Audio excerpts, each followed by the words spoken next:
Translation: O chaste one, the king's good name, duration of life, and good rebirth vanish when all kinds of living beings are terrified by miscreants in his kingdom. It is certainly the prime duty of the king to subdue first the sufferings of those who suffer. Therefore I must kill this most wretched man because he is violent against other living beings. Purport: when there is some disturbance caused by wild animals in a village or town, the police or others take action to kill them. Similarly, it is a duty of the government to kill at once all bad social elements, such as thieves, dacoits, and murderers. The same punishment is also due to animal killers, because the animals of the state are also the praja. Praja means one who has taken birth in the state, and this includes both men and animals. Any living being who takes birth in a state has the primary right to live under the protection of the king. The jungle animals are also subject to the king, and they also have a right to live. So what to speak of domestic animals like the cows and bulls? Any living being, if he terrifies other living beings, is most wretched subject, and he should at once, the king should at once kill such a disturbing element. As the wild animal is killed when it creates disturbances, similarly any man who unnecessarily kills or terrifies the jungle animals or other animals must be punished at once. By the law of the Supreme Lord, all living beings, in whatever shape they may be, are the sons of the Lord, and no one has any right to kill another animal unless it is so ordered by the codes of natural law. The tiger can kill a lower animal for his subsistence, but a man cannot kill an animal for his subsistence. That is the law of God, which has created the law that a living being subsists by eating another living being. Thus the vegetarians are also living by eating other living beings. Therefore the law is that one should live only by eating specific living beings as ordained by the law of God. The Upanishad directs that one should live by the direction of the Lord, not at one's sweet will. A man can subsist on varieties of grains, fruits, and milk ordained by God, and there's no need of animal food save and except in particular cases. The illusion king or executive head, even though sometimes advertised as a great philosopher or learned scholar, will allow slaughterhouses in the state without knowing that torturing poor animals clears the way to hell for such foolish kings or executive heads. The executive head must always be alert to the safety of the prajas, both men and animal, and inquire whether a particular living being is harassed at any place by another living being.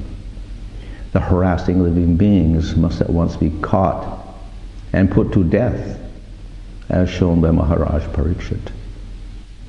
The people's government, or government by the people, should not allow killing of innocent animals by the sweet will of foolish government men. They must know the codes of God as mentioned in the revealed scriptures. Maharaj Parikshit quotes here that according to the codes of God, the irresponsible king or state executive jeopardizes his good name, duration of life, power and strength, and ultimately his progressive march towards a better life and salvation after death. Such foolish men do not even believe in the existence of a next life.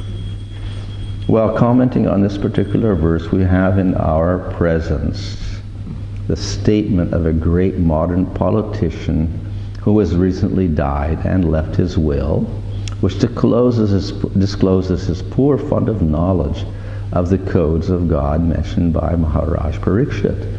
The politician was so ignorant of the codes of God that he writes, "I do not believe in any such ceremonies, and to submit to them, even as a matter of form, would be hypocrisy and an attempt to delude ourselves and others.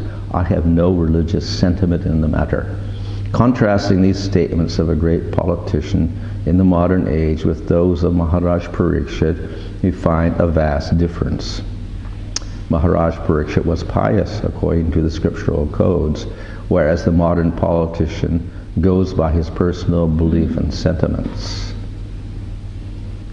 Any great man of the material world is, after all, a conditioned soul. He is bound by his hands and feet by the ropes of material nature. And still, the foolish conditioned soul thinks himself as free to act by his whimsical sentiments. The conclusion is that people in the time of Maharaj Parikshit were happy, and the animals were given proper protection because the executive head was not whimsical or ignorant of God's law. Foolish, faithless creatures try to avoid the existence of the Lord and proclaim themselves secular at the cost of valuable human life. Human life is especially meant for knowing the science of God, but foolish creatures, especially in this age of Kali, instead of knowing God scientifically, make propaganda against religious belief as well as the existence of God, even though they are always bound by the laws of God, by the symptoms of birth, death, old age, and disease. Translation: O chaste one, the king's good name, duration of life, and good rebirth vanish when all kinds of living beings are terrified by miscreants in his kingdom. It is certainly the prime duty of the king to subdue first the sufferings of those who suffer. Therefore I must kill this most wretched man because he is violent against other living beings. So here we see the responsibility of the king. The king has to protect the citizens, and if he does not do so, then he gets punished. It's stated here he loses his fame, he loses the length of his life, which means he dies before he's destined to die at an old age. He loses good fortune. He loses opportunity to advance to a higher body in his next lifetime. In other words, the king has some duties to perform. If he doesn't do those duties, he has to suffer. Elsewhere it is said that if the king is responsible for the citizens, and if they commit some sinful activities, then the king has to bear 1/6 of the result of those sins. Which means, of course, that everybody is responsible, so they can't say, well, the king's got all the sin on him, so I don't have to care. Yes, the person who commits the activity of sin gets a result, but still, the person who's responsible for him also has to bear some result of that. So the king is the protector of the citizens, and he has to maintain dharma, and if they act wrongly and he doesn't correct them, then he bears some of the result. So this is an offshoot of the law of karma and the sense of responsibility. We're responsible for our actions. We commit some violent action, and then eventually we have to suffer similar violence on ourselves, because human being has choice. He can choose to be violent or not violent. If he chooses violence, he will get the result. But all people are not of the same discriminating capacity. So then we have laws to tell them, well, you can't do that. On their own they don't know, so then the government says you have to act this way, you cannot do this. If you do this, you die, you get punished somehow. So ultimately, these are the laws set up by the state. The state is ruled by the king. So the king institutes laws for the people, and then they follow it. And in this way, the people act responsibly. They may not want to, but they have to, otherwise they get a threat of death on them in this lifetime. So they have to act responsibly. So, but if they don't, then of course they get punished. If the leader, or the king, doesn't punish them for their wrong acts, and they continue to disturb other living entities, animals, plants, and human beings, beyond what is permitted by the laws, then the king suffers. Because he has a responsibility also. He is responsible that they become responsible. He is responsible for them not committing sins. If they commit sins, then he gets the result. So that's an offshoot of the law of karma and responsibility. In other words, the law of karma operates is a little more complicated because everybody's getting other people's effects according to our sense of responsibility for other living entities. So we're getting other people's karmas too sometimes.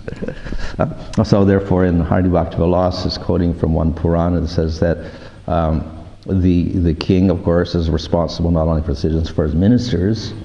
If his ministers commit crimes, he is responsible. So he gets some of the sinful reaction for that.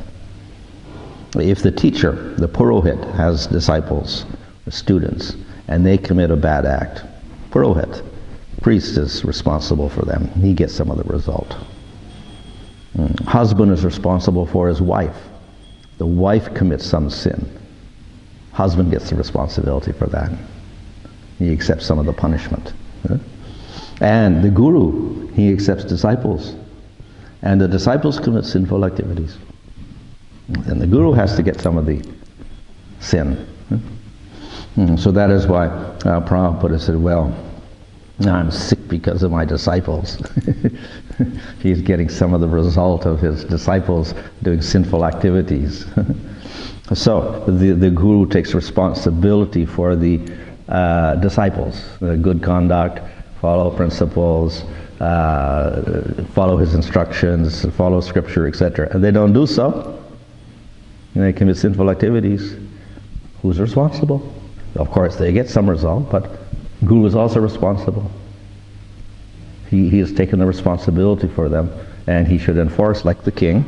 He should enforce, and if he doesn't, then he gets the result.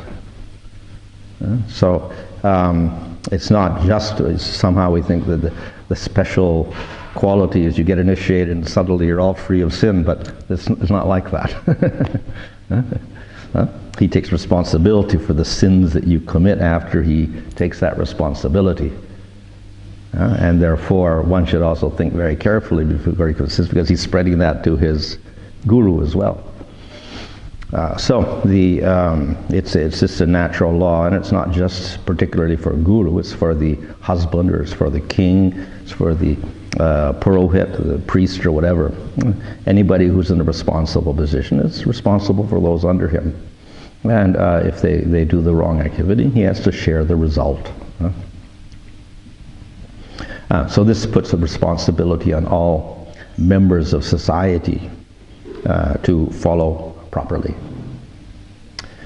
The problem is that if we don't have a king who is acting according to scripture, then we have very haphazard laws to enforce, and we don't know what is correct or incorrect. People make up laws and they pass them in the parliament or whatever, in this, whatever the government body, but are they actually correct laws or not, according to who should get punished, who shouldn't get punished? Not always correct. If we have scripture, we have a better guideline. And there also, because of scripture, we understand that ultimately the soul can't be killed in any case. It's just the body that we're punishing. But we're also looking after the welfare of the soul within the body, for next body, etc. In other words, it's not just we're looking at kill the person or whatever. We understand there's a soul in the body also, and the soul is going to go somewhere else also. So we're not just trying to punish people, we're also trying to look after the welfare of that particular soul in the next lifetime. So that's a little broader outlook on things. So we always have controversies in society. Should they have capital punishment, kill them or not kill them? Get all sorts of things, you know. But it's all based on body. It's got nothing to do with the argument's got nothing to do with the soul at all. So according to scripture, yes, if a person kills, then kills another person unjustly, then government arrests them, and then they kill the person. Eye for eye, tooth for tooth type of justice, so to speak, like that. So the idea is, if the government doesn't do it, karma's going to do it anyway. Next lifetime he gets born and somebody kills him. So we have I think Bhagavad Gita, or maybe it's Bhagavatam, the picture of the man killing the cow. Yeah? And he's got his axe there, and he's killing the cow, just like here Kali is attacking the cow and the bull. But the thing is that the man has the cow's head, and the cow has the man's head. They switch their heads to indicate that the man is going to kill the cow, but in another life he's going to be the cow, and somebody gets to kill him. Somebody gets his head. So that's actually an explanation of the verse from the Manu Samhita that describes meat, because people kill animals to eat meat. Meat is mamsa in Sanskrit. So mam means me and sa means he. So I kill that animal now, and then he kills me. So I'm the killer now, but in the future the animal that gets killed, he becomes the killer of me. I kill him, he kills me. Me and he. So that's the explanation given for the word mamasa. So therefore killing is a sin for human beings in general, except in war. You don't have to get punished in war, but in other cases you do get punishment in most countries of the world. But it's not only the human being. How do we know? You don't know unless you go to Scripture. And we understand there's a soul within that body of the animal as well as the plant. And they also get life after life. They take different bodies. So we're respecting the animals because they also have souls in them. We're respecting the plants because they have souls in them also. So it's not just cruelty to animals or whatnot. There's a soul in that body of the animal also. And we have to think of that soul and what is the destination of that soul. So there is a law within the material world as far as bodies are concerned. Yes, we're all souls, so it doesn't matter. As Krishna tells Arjuna, don't grieve for anybody because anyway nobody dies. So if you kill someone in the battle of Kurukshetra, they don't die. You kill your friends in the battle of Kurukshetra, your relatives, they don't die because they're Atma. But still, the rule is there, no violence. Mahim sarva bhutani, do not commit violence against any living entity. That's the basic principle in the Vedic literature. But that's concerning violence of the body, not the Atma cannot be killed. Krishna says, you cannot kill the soul, you cannot cut it with a weapon, you cannot drown it with water, you cannot burn it up with fire, you cannot dry it up with air. So any physical problem for the living entity that we have in this world is not there for the soul. Cannot be starved, cannot be dehydrated, cannot be roasted, cannot be burned, cannot be cut. Nothing, no weapon or no element can affect the soul. But the body, yes. And that's what we call violence. So unnecessary violence. Prabhupada quotes here in the purport, explains in the purport that yes, the rule is that one living entity has to live off another living entity. Somehow that's the nature of the law of material nature, and that's recognized in the Bhagavatam. The bigger living entity eats the littler, weaker living entity. One living entity lives off another. So somehow or other, in order to survive with our body, we have to take life. So violence is inherent within material existence. And therefore, karma is inherent in our very life. Just to live and breathe and drink some water and take some food. It's also, we're getting karma for that, which makes us take another body and another body and another body. So it's an endless cycle, just living and trying to be, not even trying to interact with anybody, just living in the material world for some time. You're committing karma, which will cause you to make another birth. So it's a big trap just living in the material world. So it doesn't matter for animals. Tiger kills or whatever, kills the cow or whatever, no sin is involved. The cows eat the grass, no sin is involved. If the human being does something wrong, then obviously everybody must suffer from his wrong judgment.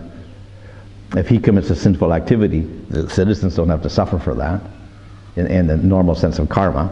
But of course, if he's a very sinful person, then he won't govern properly, and then citizens will have to suffer because he's not controlling, or he's not acting according to principles, not setting a good example, and therefore everybody else doesn't follow properly either. If the king is a criminal, the leader is a criminal, everybody else will be criminal.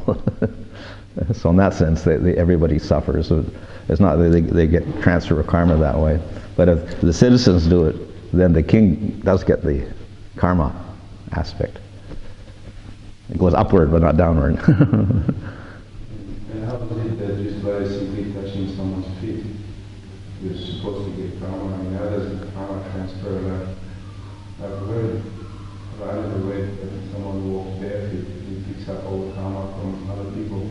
Whether it's this or whether it's touching someone's feet, and you get somehow, one gets the karma, the other, how does that happen? Oh, I see. Yeah. Well, not scriptural as far as I can see in one sense, but it's like people in India, they'll touch your feet to get, it's not so much to get rid of the karma, it's to get punya. He's a saintly person, so I touch his feet, it means I'm surrendering to him, so therefore somehow I get his blessings like that. I think that's how it operates. But then the other point is that association is powerful, so being near a person causes effect. Touching a person will cause effect, so somehow we exchange energies of some sort. So we can say there's a contamination of a pure person. If an impure person touches him, then get some of his, an artist stuck in a subtle body maybe, like that. So that's also there. So in that sense, as you're touching the feet of a person, then you could pick up another person's bad karmas because they're all sinful. When two people get married, there's even just the effect of getting married with someone, there's an exchange of karma in here. Not really explained like that, but obviously if people live together, but there is one sense, not so much exchange, but the husband is responsible for the wife, so therefore, in that sense, she gets her karma if she does something bad. And because he's responsible, if he does bad things, then she has to suffer. Of course, the other thing is that because they're close together, then generally their subtle bodies get all mixed up together also. Like we say that, the human being is like a crystal, and you put the crystal near a blue thing, then it turns blue, it turns black. So then one person becomes like the other by close association. If they share food, they talk together intimately like that. So obviously husband-wife relation is quite intimate. So obviously there's going to be sharing of many things, so one will influence the other an awful lot. So one will develop the qualities of the other.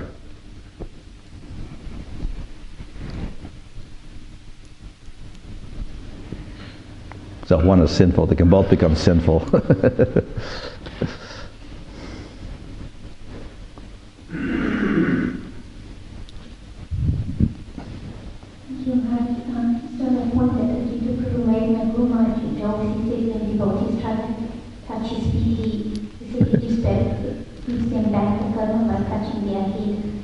Give them back again. He gives them back their back. By touching their feet. My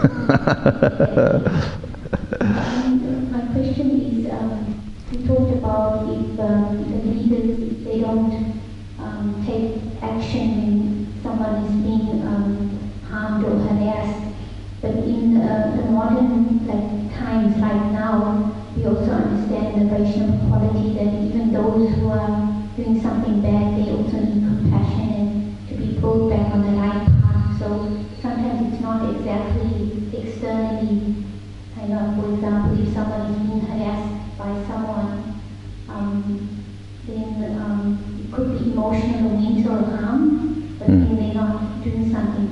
bad, so they're allowed to stay within a community so that they can also spiritually advance. But then it's also like a karmic thing where the person is suffering from that person, so it's not that simple the way it's described in Srimad Bhagavatam, that it didn't take immediate action, because there's also the Vaishnava quality of compassion, that even those who are committing sin have the right to be also to get purified and progress. Well, of course, and that's also there with even the kings. So we see that ultimately Parikshit did not kill him. So that was the whole question that arose. He was supposed to kill him, but he didn't. Why didn't he kill him? So here he's saying, yes, I should kill you. I will kill you, he says. I will do it. I will, Vadishyami, I will kill you. I will kill this rascal who's afflicting other living entities. But then he didn't do that because he was also a Vaishnava and compassionate. So, yeah, Vaishnavas are compassionate. So, even in the state, the rule is they're killed, but then there's rules on grounds for compassion or something. So they don't kill them, they put them in jail for so many years or whatever like that, or they do this. They have other arrangements also. And, of course, people do kill, but then there's so many complications also, the motive in killing or whatever like that. So there is some justification. So Dharma Shastras also have justification there, that you can kill the other person if he attacks you, if he sets your house on fire, if he steals your wife. That doesn't give a whole list of things that you can commit violence against the other person also. So it's not just any violence and punish the person. There's all sorts of rules. So that's why they also have law courts and things. And even in Parikshit's time, somebody had to judge these people, but then they had to have a compassionate mind also, because the rules are there, but then there's always complications and somebody has to figure out what is the principle behind this, how we're going to operate. So it requires a very wise person. And if we don't have this idea of the soul behind the body also, then we're bound to make a lot of mistakes. And that, of course, is not even considered in modern law courts at all. We're not looking at the soul, we're just looking at bodies and this and that. Of course, even the killing was an act of compassion in one sense, because then that person didn't have to suffer karma for that in their next lifetime. I have another question. Prabhupada was saying that one should follow the instructions of the Lord. So following the instructions of the Lord, and sometimes people may say, I'm doing what is saying in the Bhagavad Gita, I'm following the Govardhana, I'm going for Harinam, and I'm doing books and that, but it's not authorized by the authorities. So how is that, to what degree is the benefit there if one is doing those things, but it's not authorized by the authorities? Well, even like that, you can do it, but then if the government says no, then you get thrown in jail, yeah? You distribute books, but it's a place you're not supposed to distribute books, you do it, the police catch you, throw you in jail. That's quite common in some countries, like the airports. They couldn't distribute books in the airport, they did it anyway, they got caught by the police, get thrown in jail. Or in Hawaii, they were doing something on the streets, and then you weren't allowed to do it on these streets, they did it in the street, they get caught, they get put in jail. So even the governments are doing that. So we have to act within certain rules, definitely, even in spite of the fact that there's highest dharma, etc. We do have to act according to the laws of the country also, otherwise we have to suffer for that also. So we have our highest dharma, and we have our set of rules also, so as much as possible we have to accommodate those within the local laws as well and give respect to those laws, otherwise we'll get in trouble.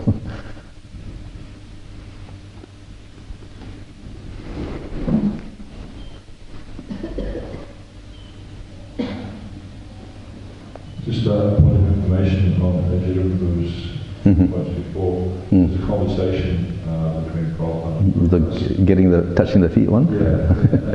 Prabhupada, there was a big gathering, people touching Prabhupada's feet. Yeah. And Srila Prabhupada says, when he was talking about how to treat a saintly person, and he said, when they touch the Guru's feet, the Guru has to take the karma. And then he passes them on here to give the karma back. Oh, a blessing, that's the blessing, or whatever.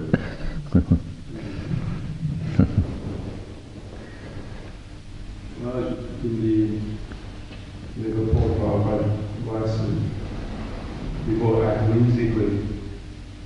They act whimsically. Yeah. And then later on he says, they disregard that they are bound hands and feet by the symptoms of birth, death, old age, and disease. Yeah.